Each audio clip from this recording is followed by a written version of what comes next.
తెలంగాణ రాజకీయాలు ఒక్కసారిగా వేడెక్కాయి. అంటే అసెంబ్లీ సమావేశాలకు సంబంధించి రేవంత్ రెడ్డి గారు చాలా చాకచక్యంగా బాల్ తీసుకెళ్ళి బీజేపీ కోర్టులో పెట్టారు. కాళేశ్వరం అనే ప్రాజెక్టుకి సంబంధించి, కాళేశ్వరంలో జరిగిన అవినీతికి సంబంధించి ఎవరైతే అసెంబ్లీలో అధికార పార్టీ వాళ్ళు నిర్ణయించారు సిబిఐకి ఈ యొక్క కేసును అప్పగించాలి అని చెప్పి వాళ్ళు నిర్ణయించడం.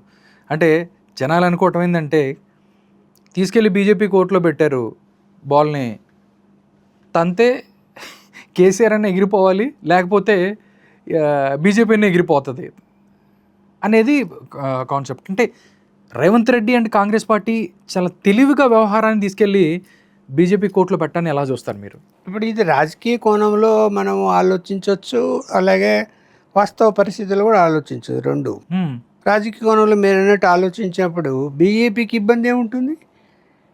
ఇక్కడ రాష్ట్ర ప్రభుత్వము మీరు దర్యాప్తు చేయండి, మా లిమిట్స్ దాటిపోయింది ఇది అని చెప్పి ప్రతిపాదన పంపినప్పుడు కేంద్రానికి ఖచ్చితంగా కేసు రిజిస్టర్ చేసి దర్యాప్తు చేయాల్సిందే, పక్కన పెట్టడానికి వీలుండదు.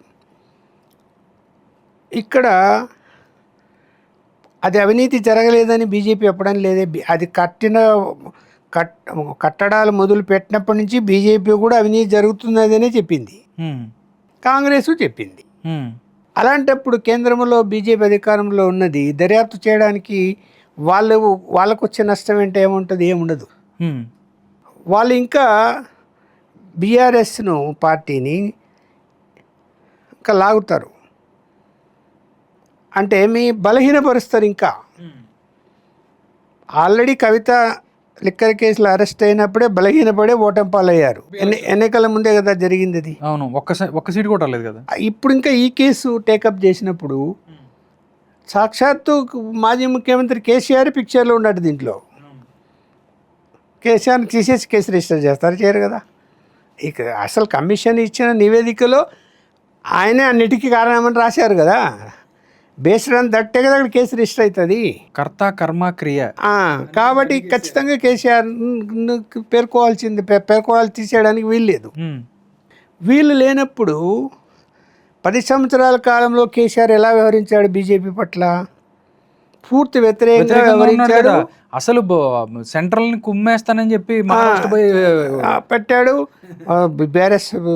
టీఆర్ఎస్ని తీసేసి బీఆర్ఎస్ చేసి జాతీయ స్థాయిలో చక్రం తిప్పుతా అన్నాడు.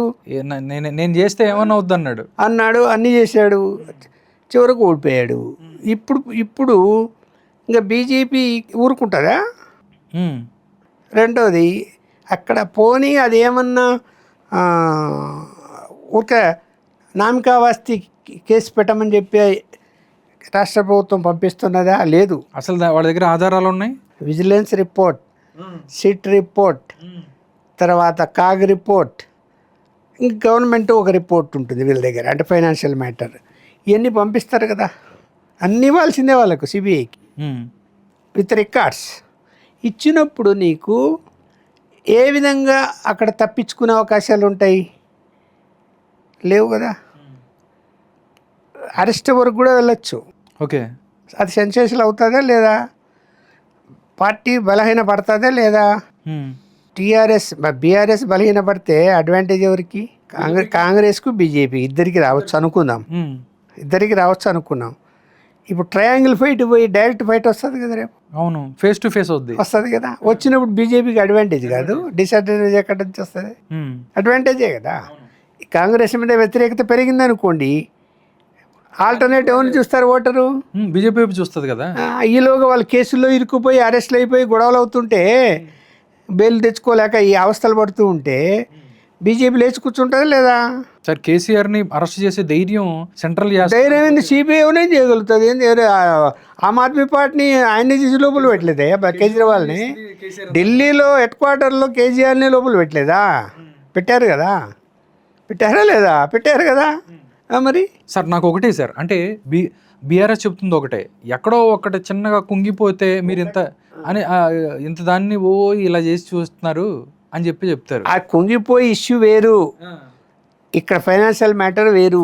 ఆ కుంగిపోయే ఇష్యూ కాదు అక్కడ మెయిన్. దాంట్లో ఏముంది? అది సాంకేతిక పరంగా అది చూసుకుంటారు. 1000 కోట్ల అవినీతి అనే దాని మీదే గొడవ ఇక్కడ పెద్ద ఎత్తున కమిషన్లు తీసుకున్నారు, మనీ లాండరింగ్ జరిగింది, ఇవన్నీ వస్తాయి ఇందులో. ఎలా ఇదైందని ఇప్పుడు ఒక మోటార్స్ ఉన్నాయి, సపోజ్ దాని విలువ 100 కోట్లు అనుకున్నాం. ఒక పార్ట్ 100 కోట్లది 120 కోట్లు 130 కోట్లు బిల్లులు పెట్టింటే ఏమైతే దొరికిపోతారు కదా. పెట్టారనే కదా, అలా పెట్టారనే కదా అన్నీ బయటకు వస్తాయి కదా. దాంట్లో బయటకు వచ్చినప్పుడు ఆ యొక్క మనీ ఏమైపోయింది? నీ ఆస్తులు పెరిగాయి, ఎవరైనా కానీ ఆస్తులు పెరిగాయి అనుకోండి ఉన్న ఫలంగా, అవన్నీ సీజ్ చేస్తారు. చేస్తారు కదా. ఇప్పుడు ఏమైపోయిండు, జగన్మోహన్ రెడ్డి గారి ఆస్తులన్నీ సీజ్ చేసి ఉన్నాయి కదా. ఇప్పుడు మొత్తం సీజ్ చేసి ఉన్నాయి, ఇంక్లూడింగ్ సాక్షి మీడియా కూడా అది అకౌంట్స్ అన్నీ కూడా సీజ్ చేసి ఉన్నాయి, ఆస్తులన్నీ సీజ్ చేసి ఉన్నాయి దానికి కూడా. అంతే. ఇది రేపొద్దున అలాంటి పరిస్థితులు వస్తే అసలు ముందు అక్కడ మెయిన్ అది కాదు కేసు. రేపొద్దున కోర్టులో ఎంతవరకు ఆధారాలు దొరుకుతాయి, ఎంతవరకు నిలబడుతుందని కాదు.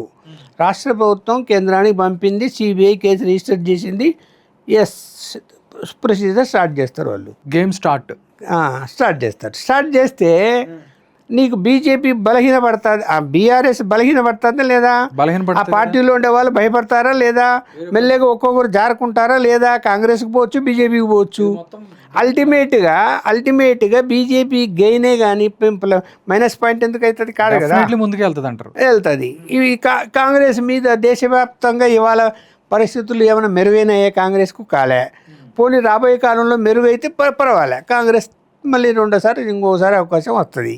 లేదు అంటే బీజేపీకి ఛాన్స్ వస్తుంది కదా.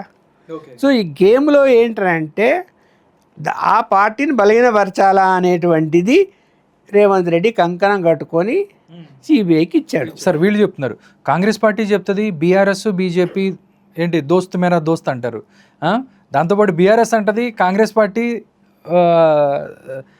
పార్టీ బీజేపీ ఇద్దరు లోపాయికార ఒప్పందం అంటారు. అంటే బీజేపీ వాళ్ళు ఏమంటున్నారు, బీఆర్ఎస్ పార్టీని విలీనం చేయమని అడిగాము అనేది వస్తున్నది కదా. మనం మాట్లాడి సీఎం రమేష్ చెప్పింది కూడా అదే కదా చెప్పింది, విలీనం చేయాలని జరుగుతున్నదని. చెప్పలేము, జరగచ్చేమో, జరగకపోవచ్చు, లేదా పొత్తు పెట్టుకోవచ్చు. ఇప్పుడు వాళ్ళు విధి లేని పరిస్థితులు పొత్తు అయినా పెట్టుకోవచ్చు, ఏమైనా జరగచ్చు, రాజకీయాలు ఏదైనా జరగచ్చు. కాకపోతే ఈ కేసు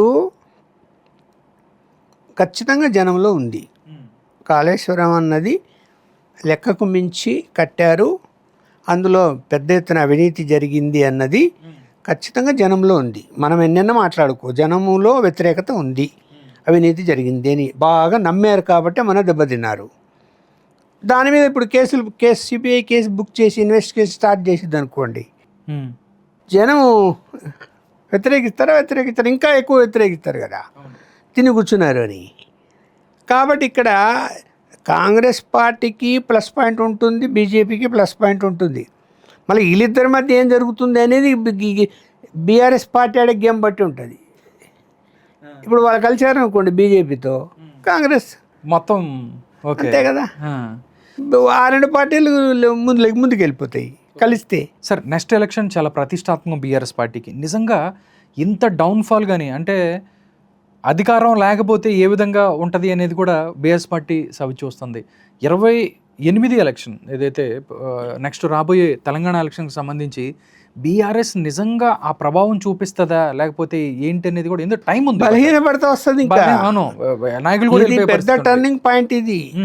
సిబిఐ కేసు రిజిస్ట్రేషన్ చేసిన తర్వాత ఇది ఒక సంచలనం అంటారు వాళ్ళు. ఇంకా నీకు అది ఇప్పుడు పోనీ అది ఏమన్నా 1% 2% కాదు. అంటే ఒక ఇష్యూ ఉంది అనుకోండి, అతన్ని అరెస్ట్ చేయడమో లేకపోతే నోటీసులు ఇవ్వడాలో విచారణ చేస్తుంటారు, బెయిల్ వస్తే వస్తుంది. ఇక్కడ అలా కాదు కదా, ఇందులో చాలామంది ఉన్నారు కదా, మొత్తం అధికారులు ఉన్నారు, పొలిటీషియన్స్ ఉన్నారు కదా, ఓకే, అందరూ ఉన్నారు కదా. అందరూ ఉన్నప్పుడు ఒకదాని కూడా లింక్ తీసుకొని ఆ ఇన్వెస్టిగేషన్ అన్నది కంటిన్యూగా లాగుతూ ఉంటారు వాళ్ళు, జనంలోకి వెళ్తూనే ఉంటుంది నెగిటివ్. అందువల్ల ఏంటి, బలహీనపడే అవకాశాలు ఎక్కువ ఉన్నాయి కదా, ఇంకా వేరే మార్గం ఏముంది నీకు. ఓకే, ఇప్పుడు బీజేపీకి ఇచ్చిన తర్వాత కేసు బీజేపీ అంటే సారీ కేంద్ర ప్రభుత్వానికి ఇచ్చిన తర్వాత సిబిఐకి ఇచ్చిన తర్వాత సిబిఐకి ఇచ్చిన తర్వాత అంటే కేంద్ర ప్రభుత్వానికి హ్యాండ్ ఓవర్ చేసిన తర్వాత సిబిఐ ఇన్వెస్టిగేషన్ మొదలు పెడితే స్టెప్ బై స్టెప్ వెళ్తూ ఉంటారు కానీ వాళ్ళు ఆగుతాయా? నోటీస్ అంటారు, నాకు ఆరోగ్యం బాగాలేదు నేను పోను అంటాడు, మళ్ళీ ఇంకోసారి నోటీస్ అంటారు, మళ్ళీ ఆరోగ్యం బాగాలేదంటారు. ఇలా ఒక 5-6 నెలలు గడుస్తుంది. రోజు మీడియాలో అన్నీ వస్తుంటాయి. ఈ దెబ్బ ఇది చూసి అధికారంలో ఉన్నారు కాబట్టి వీళ్ళు లీక్ ఎక్కువ చేస్తారు, మీడియాకి లీగల్ ఇస్తారు. లీక్ చేసి ఇప్పుడు ప్లాన్ అంతా బలహీనపరచాలనే పార్టీని. ఓకే, బీజేపీకి కావాల్సింది కూడా అదే కదా, ప్రాంతీయ పార్టీ బలహీనపడమే వాళ్ళకి కావాలా. ఓకే, నేషనల్ పార్టీ గురించి వాళ్ళేం వరి గారు. ఎందుకంటే అది ఎలాగూ దేశవ్యాప్తంగా బలహీనపడింది. ఇక్కడ ఎంతసేపు బలహీనపడడానికి అంతే కదా.